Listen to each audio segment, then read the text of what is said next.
Check out some of these financial metrics. These are not to be overlooked.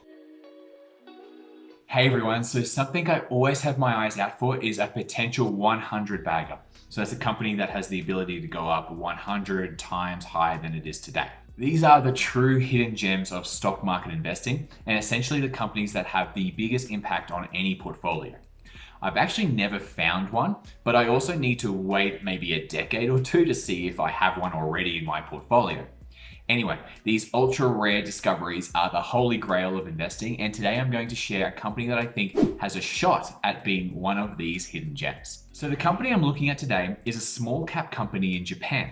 The small cap space is often overlooked by the big investors because they can't deploy enough money into the company to get some sort of decent return. Plus, we are in Japan that has had 30 years of negative returns in their stock market. So the market has been a dog for like 3 decades now. So I think this is where many others are not looking, and I think I am onto something, and the company is called Zigexn. Now, I first came across this company when I was doing a stock screen in TIKR terminal.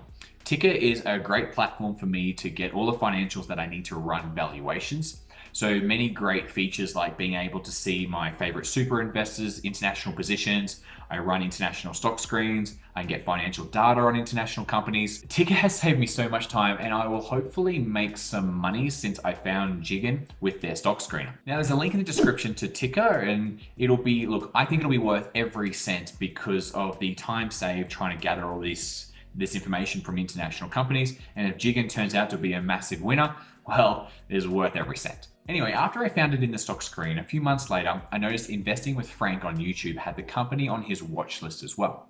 And after a lot of digging and a few conversations with some other investors, today I present to you my findings on the company. Hope you enjoy. Payehali.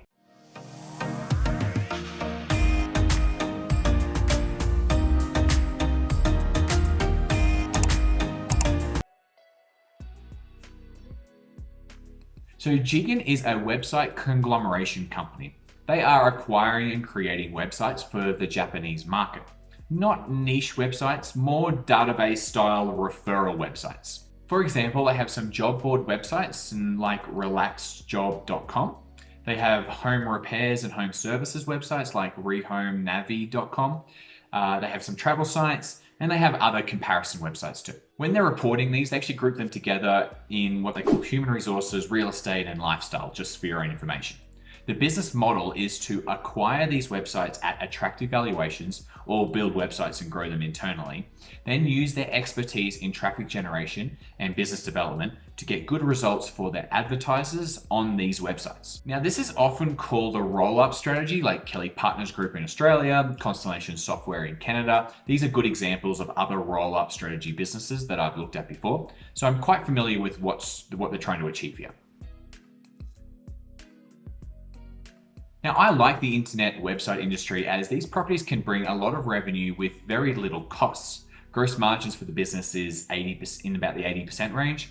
I love healthy gross margins because that is just a lean, profitable business. There's no need to worry about supply chain constraints or trade wars between China and the US for physical goods and parts. Websites are advertising money printing machines if they're done well. Something else that I do like is the company has a relatively simple plan to grow their revenue to 35 billion yen in the next 5 years. Currently, the company is doing about 13 billion in revenue. The plans have been laid out clearly in their investor relation documents, so it's easy for us to find. Now, Japanese websites is a big marketplace, and at only 300 million US in market cap at the moment, Zigexn I think has a really long runway. Now, of course, you're going to need a brokerage account that gives you access to Japan stocks for this one. Interactive Brokers is the one that I use. I highly recommend it. And there's a link in the description if you want to try a demo account to see whether it will work for you. And you really should have a safe, reliable brokerage account that gives you access to international markets so you get access to things like Zigexn. All right, now this section is what I think the big issue is for the company. Although the industry is great and the business historical performance is very good as well, all websites they own, they don't individually have a competitive advantage over other websites in that space. So they're battling for higher search rankings and more traffic. Look, the markets they're in, they are fragmented, but the battle is quite fierce. The only real advantage that I see is that they have multiple websites which they can cross-promote to help the entire website group stay strong.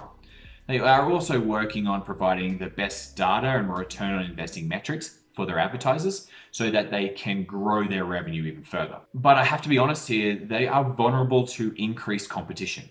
Sure, good SEO ranking websites are hard to displace and have a competitive advantage, but it only takes some massive company to come into the space and drop a lot of money to take market share. But before you dismiss it, check out some of these financial metrics. These are not to be overlooked. It shows how healthy, well-run this company is and shows that they've been able to grow even with this, what I think is a lack of a competitive advantage. So we got for the past 5 years, their net income has been growing at 16% per annum. Their historical book value has been at 29% per annum. Sales is at 20% per annum. Historical operating cash flows at about 16% per annum. And with a goal of 35 billion in revenue in 5 years' time, that would be about 22% per annum growth. And I'll talk about how management have performed in the past with their goals, and I'll talk about that in the next section. Now, it's always difficult to gauge good management. I like to look at the numbers and the goals that they have set in the past to see whether they've stayed on target. So here's some of the metrics about their management performance. So return on invested capital, somewhere between the 17 and 40% range. Their debt levels are really manageable. The debt to equity is only at 0.2, current ratio at 2.2.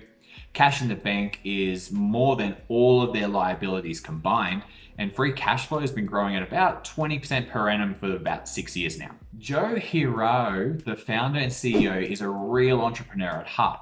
He writes like an entrepreneur in his letters and still has 49% ownership in the company. He appears to be focused on the long term, but also addressed that he is aware of the stock price performance has not been very good. The pandemic did stop the growth of some parts of their business, like their travel comparison websites, for example. Out of all the digging I did, the only red flag for management I could find was a few complaints that the employees aren't getting paid enough, but this will be addressed as well, I think, in the future, so I don't think that's that big of a deal. And I think the lack of the serious competitive advantage that I mentioned earlier is more of an issue than those little things. And I think looking at whether the business was able to hit goals in the past will give me more confidence that it might be able to hit this 35 billion yen revenue number by 2026. So this is how it all looked from 2016 to 2020, whether they hit their forecast numbers or not. So in 2017, they were estimated to do 6.6, but they actually did 7.5. 2018, they were estimated to do 8.3, but they did 10.2. In 2019, they were trying to do 10.2 and actually got 12.8. In 2020, they were trying to do 12.3 and got 13.2. But in 2021, they were trying to do 15, but they actually only got 12.5. So without the shock of the pandemic, they were right on track to deliver. And this is why I think the share price is where it is. And I'll show you what I mean in the valuation section. So I'm going to do 3 valuation methods to get some sort of ballpark figure on what is a good price. The first method we're going to do is called the 10 cap method. It's very conservative, or a price to owner's earnings method. It's actually from Phil Town. So to do this, we get the market cap and we divide it by owner's earnings. And owner's earnings is operating cash minus maintenance capex. The goal is to get 10% or greater. And if we can't find that maintenance capex number, we just use free cash flow. Now for Judgement, it's actually currently at 10, but with owner's earnings, I had to estimate, so more likely, I think it's somewhere between 8 and 12%. And this is a very conservative calculation. Essentially, it means what we buy today, if the cash flow generated didn't grow at all, we should get a 10% per annum return. This is how you would look at, say, rental property in a stable market where you don't expect things to change too much. Now, the next method is called the price to free cash flow method. This is a rough guide. So essentially, this is factoring in the free cash flow plus the growth, and it's telling me a rough price to free cash flow number based on the growth rates. So for Judgement, their price to free cash flow currently is at 11. And the target price to free cash flow should be somewhere between 10 and 25. So according to this, it's actually on the low end of their range, and that's great. Okay, the third valuation method I'm going to use is a discounted cash flow method. So what I've done here is I've put in the growth rates for the next 5 years and then the 5 years after that. I've been very conservative here and called it 15% and 10%. Remember, if they actually get to 35 billion revenue, it'll actually be closer to 22%. Anyway, my discount rate, I've got a really big 30% in here. The multiple I could sell it for after 10 years, just 15, just average.